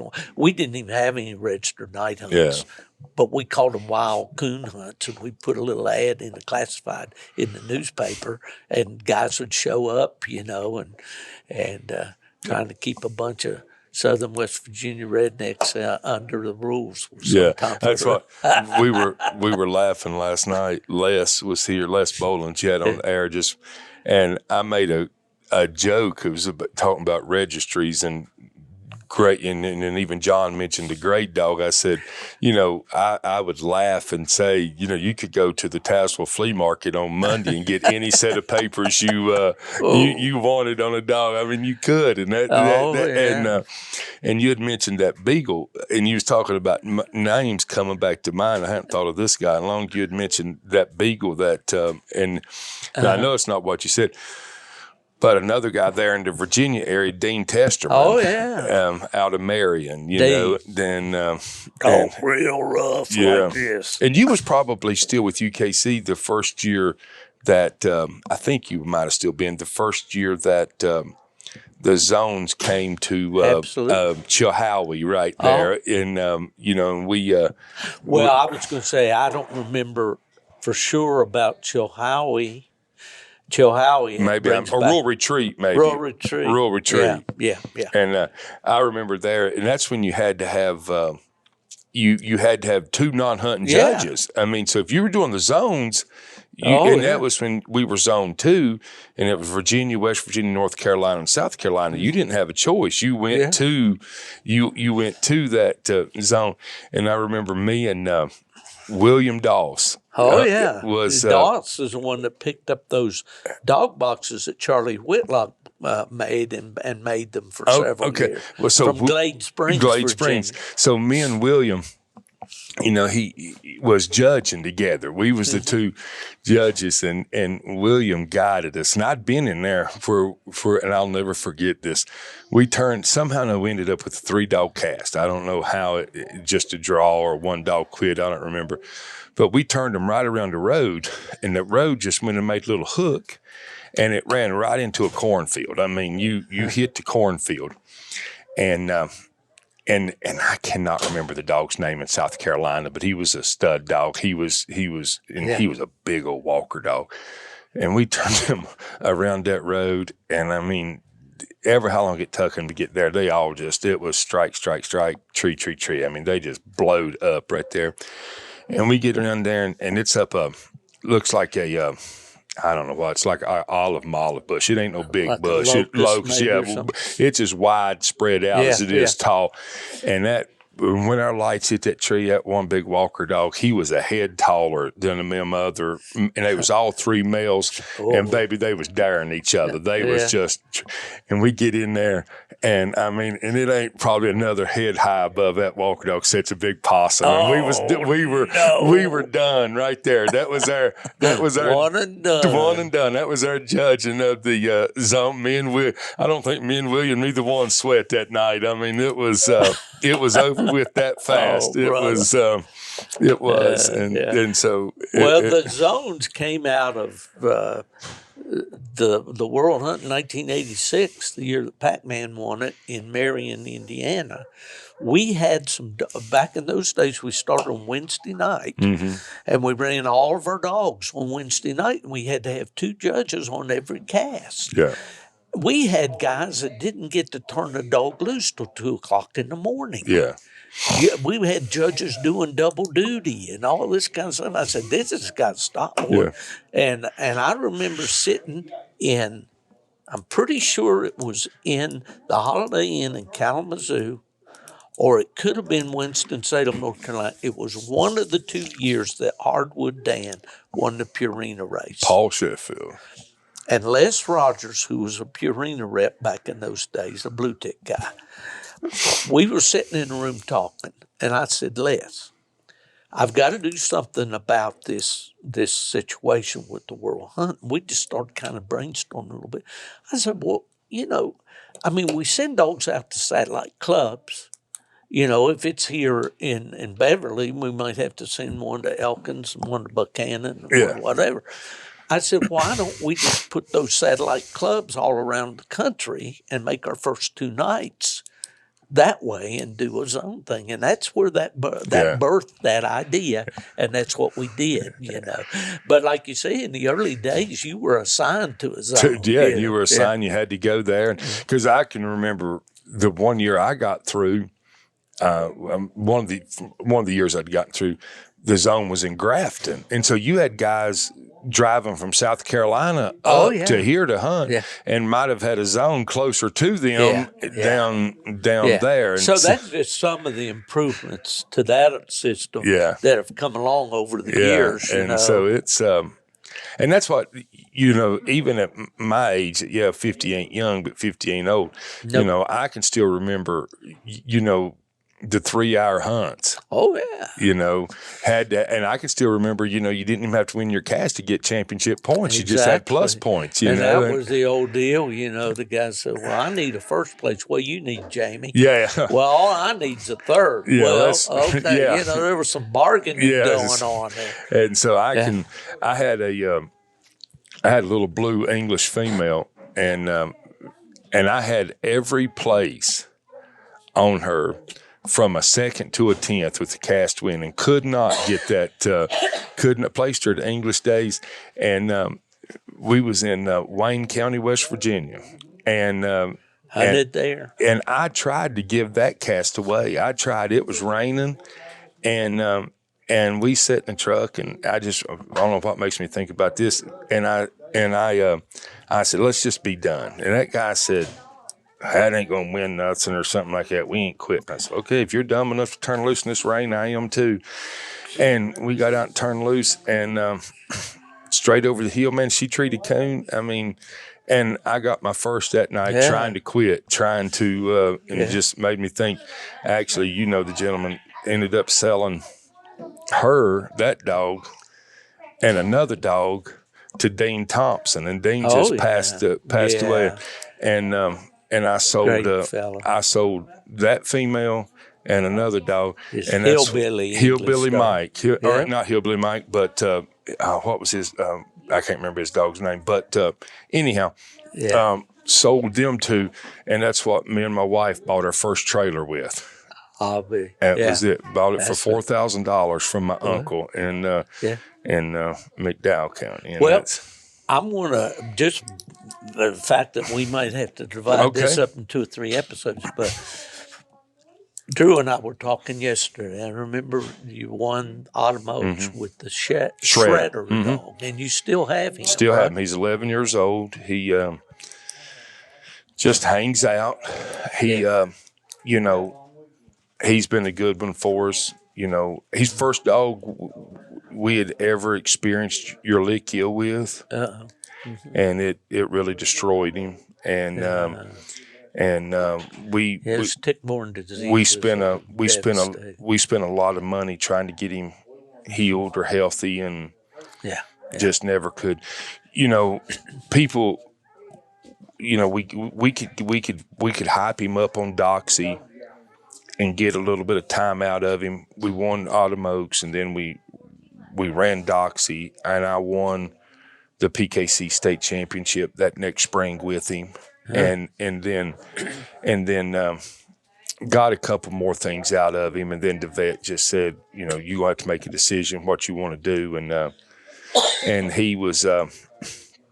He never has to worry about his food again in life. So we just, so now his job is, he gets turned loose 3 times a week, and he's made friends with the deer that come by the kennel, and he'll turn them loose, and he'll scatter them deer, make them run out of the yard, and he'll watch them run. And then he's done something. He goes up and then lays in the garage where it's cool. And then my wife's got a little old white miniature or something, I don't even know what you call it, but it's little, and him and Shredder, or her and Shredder, she'll go down and visit Shredder every evening, and so he's... You know, there's a lot of reward having a good dog, and then, you know, just having them around in their old age and making them comfortable and let them do what they want to do. Yeah, they don't owe you. He doesn't owe you anything.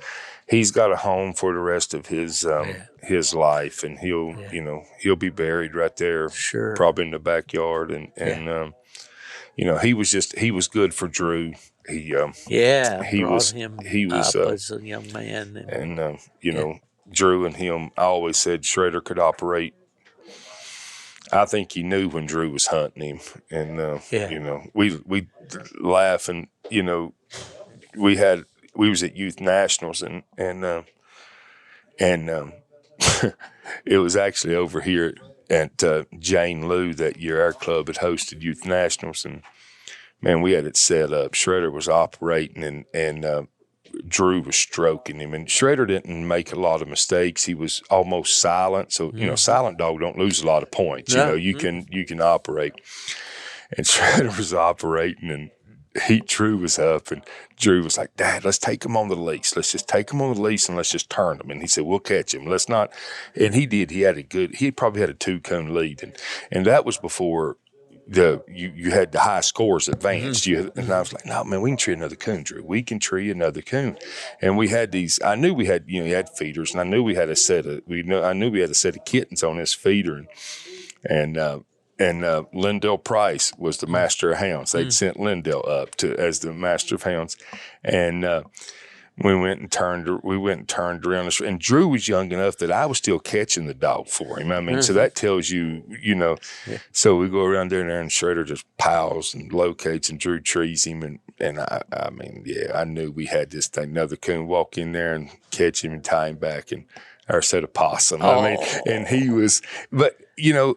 He'd always get him one every once in a while. I mean, you just knew it, and I remember walking into the last tree of to go to the Final Four of Autumn Oaks, and I told the guy, which ended up in turn, he and I are best friends now, partners on some dogs, Jason Smith in Indiana, and I said we was walking into the last tree, and I had him beat, and I said, I'm not shining. And I said, I don't blame you to shine all you want to shine. And I said, when you tell me you're happy, if you want to try to find something, you tell me. Well, and it was just a big old burly, you know. And I just stood there, and Jason looked around for 2 or 3 minutes, and he said, I'm done. I said, okay, I'm done too. Let's go. And I had to go. So I wasn't taking no chances on finding no possum in that. Well, that's like back in the old days, guys wanted to look in a hole in the ground. I said, well, You might see something else in there that you don't want to see. I said, and we'd walk up to a hole, and the guys would be fooling around. I said, you better catch those dogs, because if it is a coon, they pull him out of there. All I'm going to give you is a strike point. That's right. So you better just get your dog hand on and let's go on. Yeah. Just don't look a gift horse. Don't. Yeah, I don't hardly ever look in a hole, and now us as master hounds, sometimes we got to deal with everybody wants to stick their phones in there, but that don't that don't work either. And so, right. Yeah. Well, I see guys coming in with dogs. I guess it must be some of the winners. This is a big winner from last night here. Oh, this is first place, Dixie and John Walkup and Shane Eaton right here. How about that? Yeah, how about that? That's great. Well, Jamie, it's been great to talk to you, buddy. Well, and I've had just an awesome weekend. I got you to thank for that, and it's not over yet. We're still rolling. That's right. Thank you for being here, man. Oh, you bet. That's Jamie Estep. He's got so many hats, I can't name them all, but certainly the organizer and the promoter of this West Virginia Plott Sectional, and we thank Jamie so much for coming on the podcast. Folks, that's going to wrap it up for this episode of Gone to the Dogs. We're going to be journeying up to Pennsylvania, and hopefully the next podcast that we record will be with the Train Walker Breeders and Fanciers Youth Award winner, Troy Smith up there, and I'm really looking forward to that, and hopefully get some report on this phenom pup that Randy Smith's hunting named False Prophet. But at any rate, this is Steve Fielder, your host of Gone to the Dogs podcast, and we'll tell you goodbye for now.